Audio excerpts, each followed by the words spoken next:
Couldn't find guys from that side of the business that would fit our culture. We're a young company. We're very much a progressive company in terms of technology, innovation. We just do things differently. And these guys were very much stuck in their ways and didn't want to change. And so we made a conscious decision early on in the business to say, you know what, we don't want guys like that. Let's bring our own guys in. Let's find some good quality candidates that fit our culture, who are willing to, learn new things and how to do different things. And let's invest in them. Let's get them certified with their CDLs, with their hazmat certification. And let's train them the InstaFuel Way. And what we found was not only did those guys stick longer, they were some of our drivers that we hired 5 years ago are still with us today. But we have a very high. Welcome to Grow Think Tank. This is the one and only place where you will get insight from the founders and the CEOs of the fastest growing privately held companies. I am the host. My name is Gene Hammett. I help leaders and their teams navigate the defining moments of their growth. Are you ready to grow?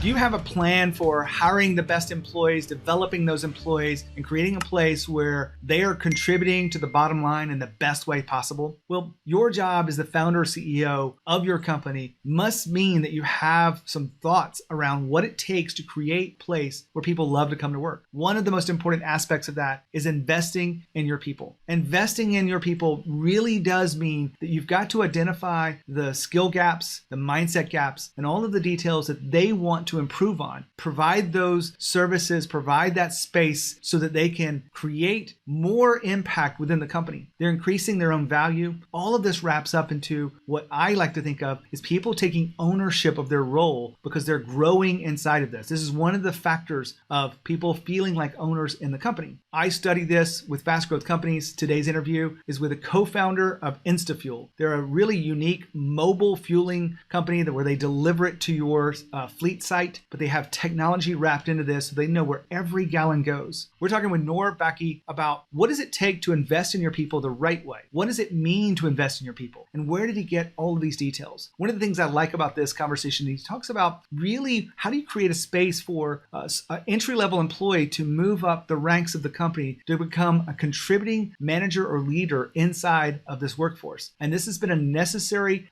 recipe for their company to continue to grow at the pace they are because they have a path for people to evolve and grow. Investing in your people is a really critical aspect of really getting the most out of people and getting them engaged in work. When they know that you care about them and you invest in them, they show up differently for the work that they're doing. Today's episode is all about you being a best leader you can be. If you have any questions about what's next for you, I want you to go to genehammett.com, figure out some of the content that you want to consume. Happy to help you with that. If you just reach out to me, I'd be willing to guide you in that. Just go to genehammett.com, send me an email through the contact form. But if you are not sure about what your next step is as a leader, what you really need to focus on, then my job is to help you do that. It's absolutely free. All you have to do is go to genehammett.com and you can click on there to apply to have a conversation with me. There's no cost. And if you're the founder or CEO of a fast growth company or someone who wants to be a fast growth company, then I'd love to help you figure out what's next for you. Just go to genehammett.com. Now here's the interview with Nour. Nour, how are you?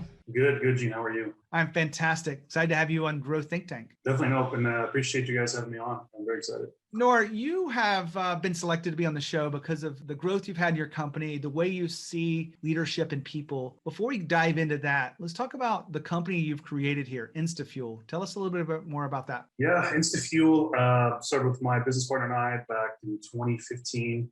It's 6 years old, almost 7 years old. We are a on-demand fuel delivery service. So we go out and we deliver fuel directly into vehicles. We specifically target business fleets. So any business that has somewhere between 5 to 1,000 vehicles that park overnight, that's who we go after.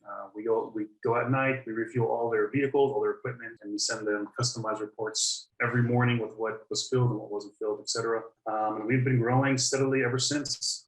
It's been a crazy ride over the last 5 years or so. One of the things that makes your company different is the emphasis you put on innovation and technology. Tell us just a little bit about why that's so important in your industry. So mobile fueling is the industry that we play in. Mobile fueling it's not a new industry. It's been around for about 30 or 40 years or so. But it's a very, we call it a legacy business.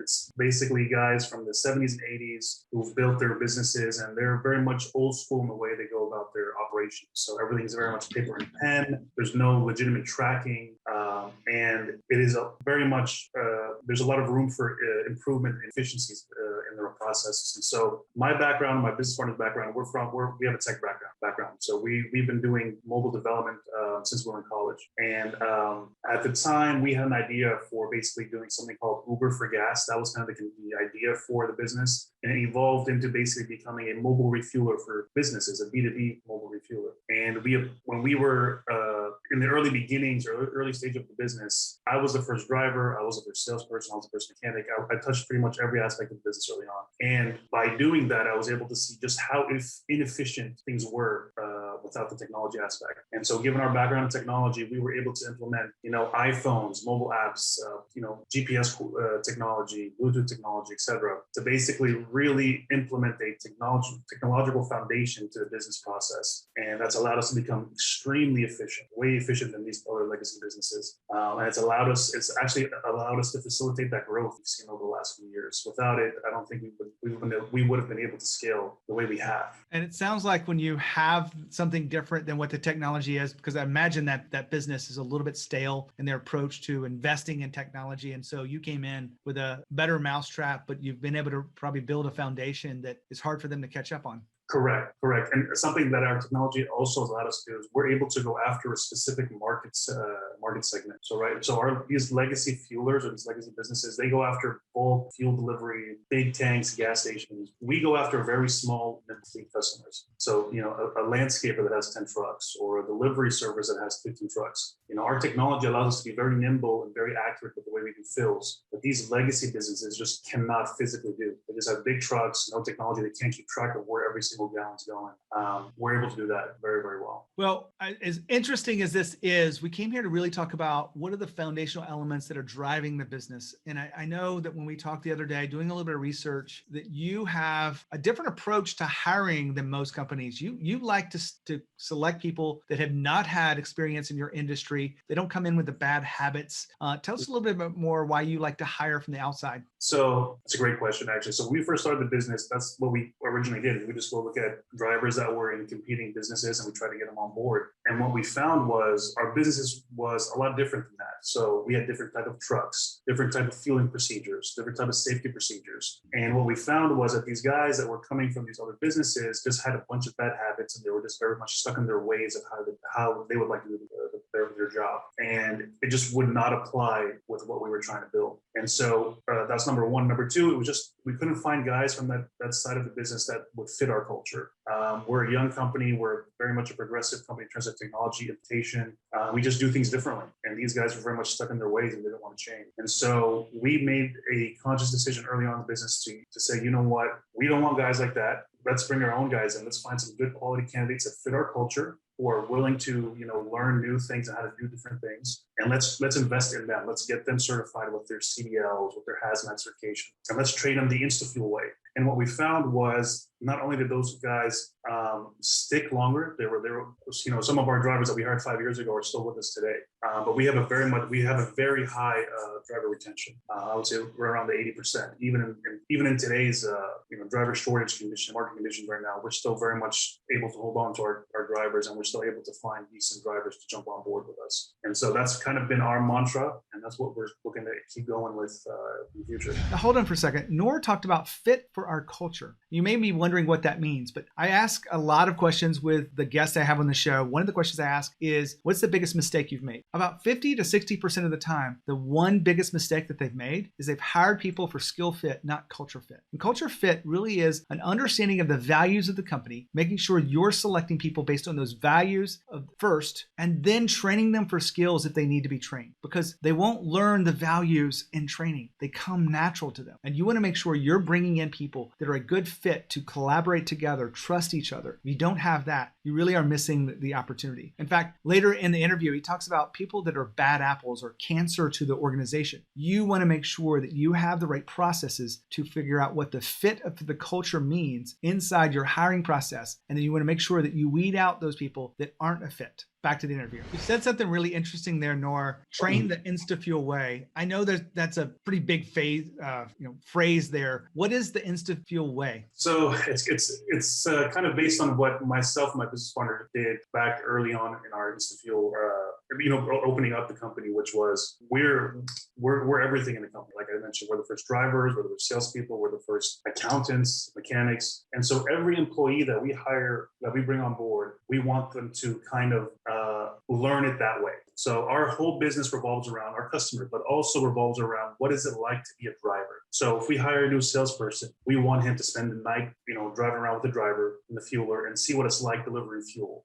Same thing with anyone from the admin side, even new drivers that we bring on board. We ask them to do a ride along with us before we even hire them. Hey, here's what the job's about. Here's what we're expected from you. Is this a good fit for you? And that's kind of how we weed out guys who are not looking for something like this. And so we like to give everyone a taste of what the InstaFuel way is before we bring them on board. And that's kind of been our way to weed out some of the people that we don't want in the company. I'm assuming that saved you some money and heartache in the long run. Of course, definitely, and we learned that the hard way. So especially early on, hiring guys that we were just desperate to find drivers, and ended up being a huge net negative for us in the long run. Nour, if you hire people from the outside of your industry, that means they don't come in with the certificates and certifications that are necessary for them to do some of their job functions. And so you guys do a good bit on investing in your people. What does that include? So kind of give you an example. So our first driver that we ever hired, he is now our regional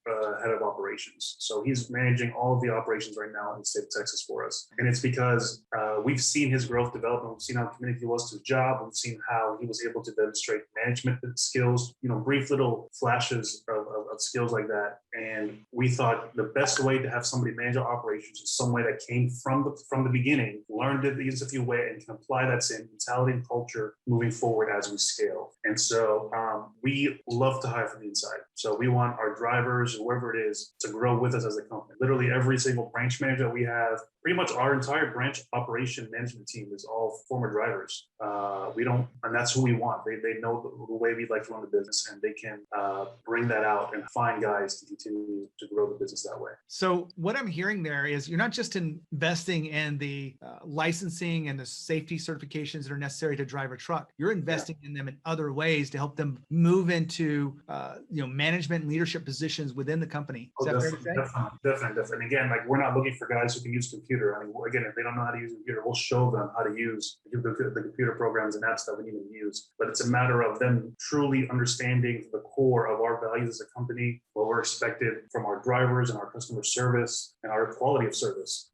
That's the hard part that takes a lot of time to develop in these employees. And so, again, we'll train whoever we want to train as long as we believe that guy or that girl is right fit for us. What other strategies have you seen as important that drives the growth of the business? So number one is definitely a good hiring process, being able to truly understand who you're looking for, who's going to be a good fit, and make those decisions constantly, the right decisions constantly. Number two, I'm a big believer, like I mentioned earlier, in technology implementation. I think technology allows for a much more efficient operation. At the end of the day, you can't replace a good driver, but at the same time, you can make their lives a lot easier, and that helps with retention and overall morale and satisfaction from a driver's standpoint. Number three, one of our key mantras at InstaFuel is the customer. We're extremely customer focused. We have the highest, not only do we have the highest customer retention rate, I think we have about 98% customer retention rate. So we don't lose customers. And that's because of the dedication that we have to provide as best quality service as possible. Our customers, every morning when their fleets are about to leave, they can rest assured that those vehicles are filled and ready to go. And so attention to customer detail and customer satisfaction, hiring the right guys, and technology, those are our core pillars from a management perspective. I say this with a smile, but it's easy to maintain growth and keep growing when you have a 98% customer retention rate. Yeah, I mean, it's not easy. I'll tell you that. It's not easy, but that's what keeps us extremely happy. That is the biggest selling point to me, is knowing that our customers, since our first customer that we exposed back in 2015 is still with us today, that says something, I believe. So I want to turn the spotlight on you for a second. You have a co-founder in this. You have someone that you can bounce ideas off of. But have you ever made any mistakes in this journey that you're willing to share with us? Oh, definitely. I mean, like I mentioned earlier, we were so desperate to like just find drivers and to grow this business, and we hired some very, very bad apples. That at the time we didn't realize the mistake that we made, but we saw very, very quickly that those guys were somewhat of, maybe cancer is not the right term, but they were just spreading bad vibes, if you will, across the entire operation. They would say something and it would cause other guys to say something, and it was just a circus almost. You can see the cracks beginning to form, and that was the kind of the switch that we made in our mind, where let's take our time, let's find the right guys. And let's not just bring in anybody with a pulse to come join our team. You got to find the right people. That was one of the big mistakes that we learned early on. And I would say the second mistake is taking on customers that you shouldn't be taking on. Sometimes, again, early on in the business, being desperate to really have success, we were taking anybody that would give us an opportunity to fuel them up. And again, early on in the business, we learned that not every single customers are not created equal in a way. So we had customers who never paid their bills, that went out of business as soon as we started fueling with them, and they just essentially stole fuel. Again, learning curves, and we learned we got to have a process to vouch customers, put them through background checks, make sure these are good customers. And those mistakes, even though they were mistakes, were extremely valuable and allowed us to grow at the rate that we wanted to grow and sustain that growth. Well, I appreciate you having the courage to share with us that you've made mistakes. Typically, when I ask a similar question, everyone has to pause. It's like, well, which mistake do you want? Because there are so many in the journey. When you're innovating, mistakes are just part of that path. So thank you for sharing that with us. No problem. Keeping on the theme of looking at you personally, we've all been through inflection points or defining moments in our own leadership. What would you say one is that you could share with us today? Well, it's a funny story, actually. I mentioned our first driver that we ever hired, Troy. This is back in 2015, I think. And we were still learning the business. He was our first hire. We were trying to figure everything out. And he was out in the field doing fills one time, and he was actually attacked by, I think, a wild dog or something like that. Some weird animal came up and tried to bite him. He injured himself. And I went out there at midnight, 1 a.m., getting an ambulance and sending him to the hospital and getting all this stuff taken care of. And it was a huge, wake up call, where it's like, these are your employees, you're responsible for them. What happens to them at your office, or what happens to them at customer locations out in the field. And it made me and it made the entire management team very, very cognizant and conscious of, we got to make sure we take care of these guys. That's where the technology is very important, but also safety procedures. And we're not willing to do everything the customer asks if it puts our guys in danger. And that was kind of another learning event for us, where it's, we'll do our best, but at the end of the day, safety comes first. And we're not going to jump through these crazy hoops to try to fill up a piece of equipment that's unreachable, if that makes sense. And so, but hey, Troy worked out and he's running the whole operation for us right now. So, but it was a very much an eye-opening experience for us. Nour talked about it's your responsibility to take care of employees. Well, a lot of leaders don't have that same thinking, that they think that they hire someone, they need to get the job done, and then that's it. But I will find that great leaders, people that really do care about their employees, have the sense of empathy and understand that it's really important for them to feel understood. It's very important for them to feel like they're being taken care of. Why does that matter? Well, if you really want people to stick around, you want a sense of loyalty, you want to make sure that they are rising to the occasion when necessary, then they've got to feel taken care of. And your job as a leader is to create that space. Now, you may want to also think about how your frontline leaders and managers are treating employees. They're not just talking about how to get the work done. Managing the work is actually pretty easy. Leading the people is the hard part. And that's the most important piece to you being a stronger leader, stronger culture, and creating the kind of company that you love to go to work to. All of this wraps up into you being the best leader you can be. We create content to help you do that. If you have any questions, make sure you reach out. Now back to Nour. I've had so many interviews on the podcast that a lot of leaders understand the importance of their employees, that they would actually say that employees are the number one factor for their own focus, given that the company has to focus on the customer, but leaders focus on safety of the employees and the space for them to grow. You guys investing in people, you've got a lot of the things that are just working well for you. Is there anything I've left out that has contributed to the success of the company? That's a good question. I don't think, off the top of my head, I can't recall anything. Again, I mean, personally for me, I make sure, our drivers, they come out, they leave the yard at 3 or 4 o'clock in the afternoon. They don't come back to the yard at like till 3 a.m. And I'm usually up at 2:30, making sure that those guys are okay. I'm checking our group chats and making sure every single driver at every single city is doing well, that there's no issues. Because at the end of the day, I don't sleep well if I know that our guys are having issues on field. That's just the way I've been programmed. And that goes not just for me, but I think for the entire executive management team here at InstaFuel. And so employees are the key. I cannot stress this enough, are the key to our growth and our success.